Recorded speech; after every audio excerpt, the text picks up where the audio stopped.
วัสดีครับ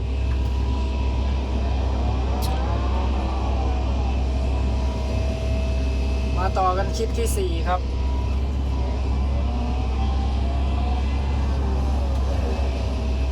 งานขุดทรายจะจบแล้วครับ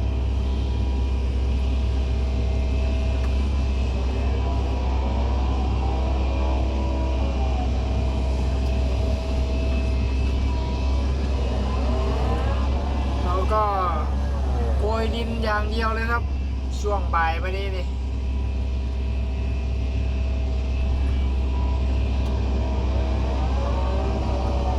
ดูดินสิครับกองท่วมหัวเลยครับ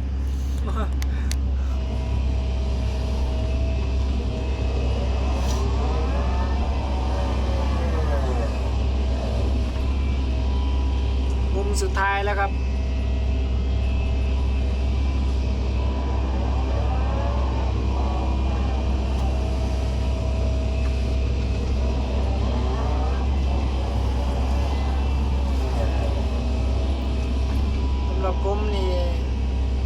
สำหรับผมนี่มุมสุดท้ายนี่ยากมากครับรายละเอียดเยอะ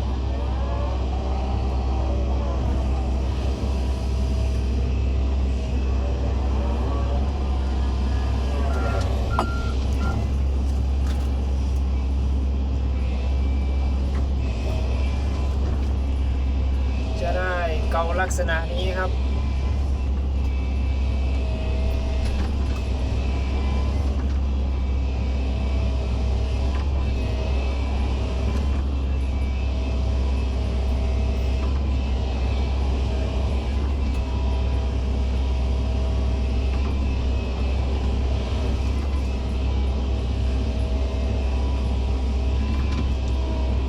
เสร็จก็ลูบอีกครับ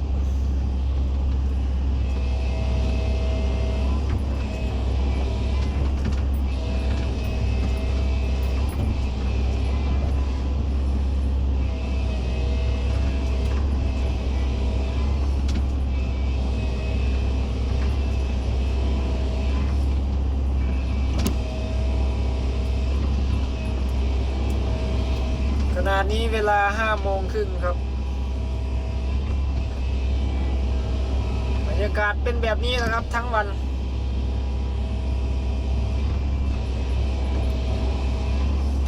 ตอนเที่ยงก็ฝนตกครับ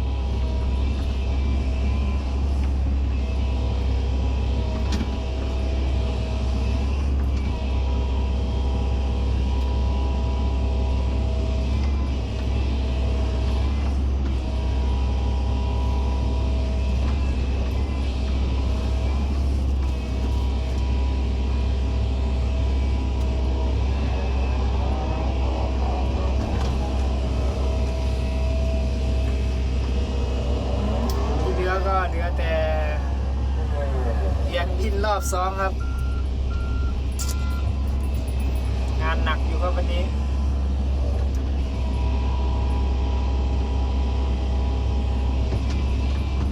ว่าจะให้จบในวันเดียว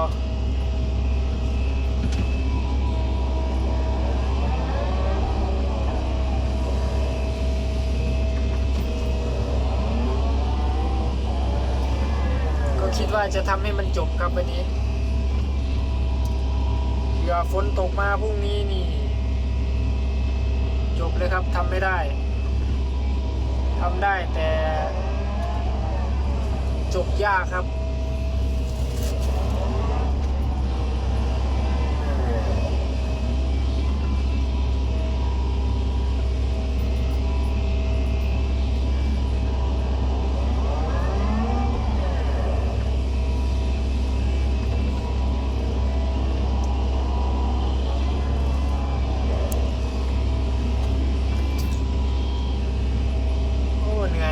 ทำคนเดียวไม่มีคนเปลี่ยน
ทีมากครับ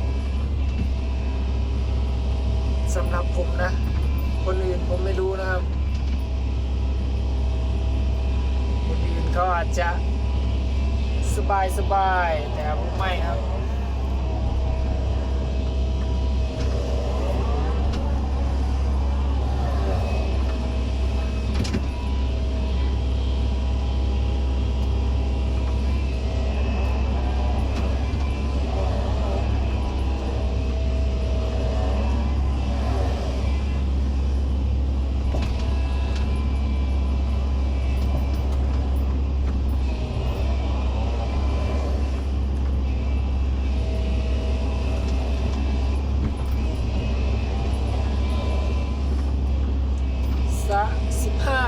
15 ลึก2 เมตรก็เสร็จเป็นที่เรียบร้อย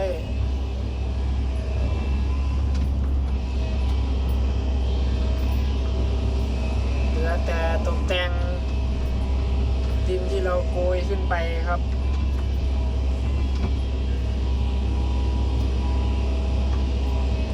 จากสิโกยไปใส่ครับแง่ลงหัวอย่างเดียวเลย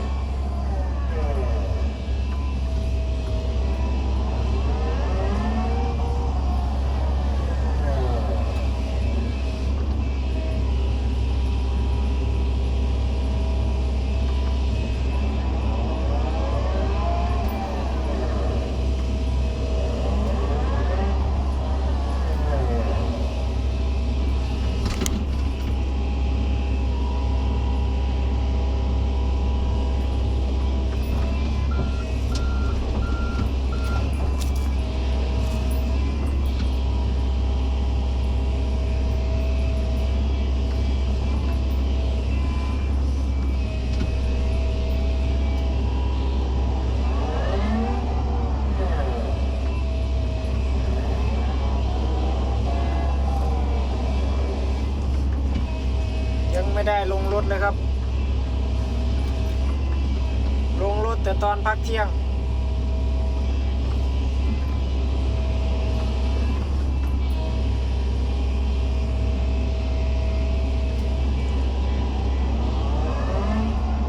คิวกินข้าวหมดแล้วครับ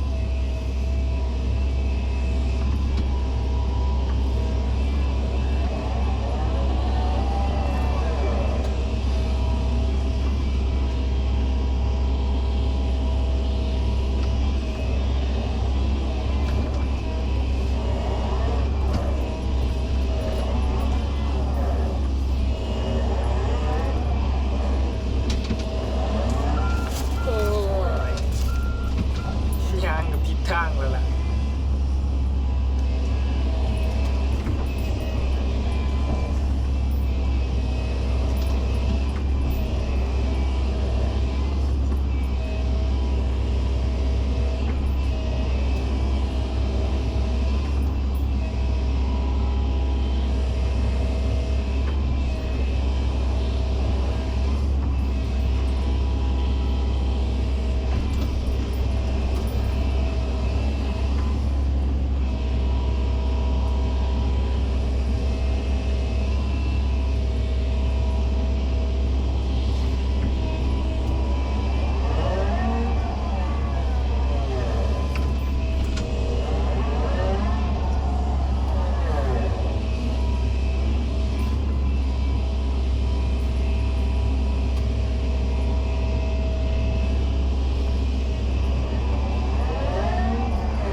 เสร็จเป็นที่เรียบร้อยครับสระลูกนี้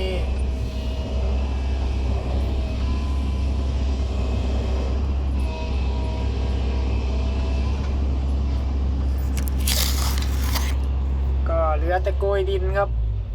โกยดินกองนี้แย่ลงห่วยแล้วครับเมื่อโอ้เมื่อยครับ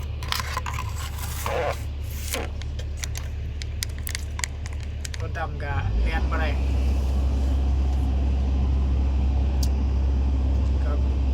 าพรวมของสระครับ